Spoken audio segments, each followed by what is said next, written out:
ગાંધીનગરમાં રહેતા આઝમગઢના આ બહેન છે ચંદા, જેની સાથે વાત કરતા તેમણે કહ્યું કે એક ડરામણો ભૂતકાળ હજુ તેને કોરી ખાય છે.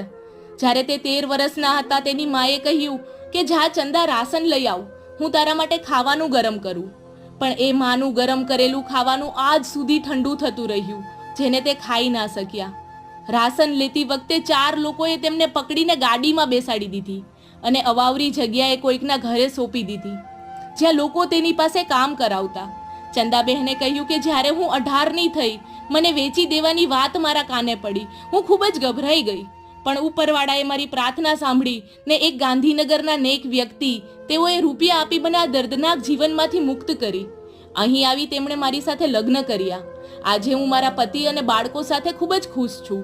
પણ એક એવું બચપન જે મેં ક્યારેય નહોતું વિચાર્યું, તે હજુ પણ રાત્રે મને સૂવા નથી દેતું. જીવનના ઘાવ હંમેશા રહી જાય છે.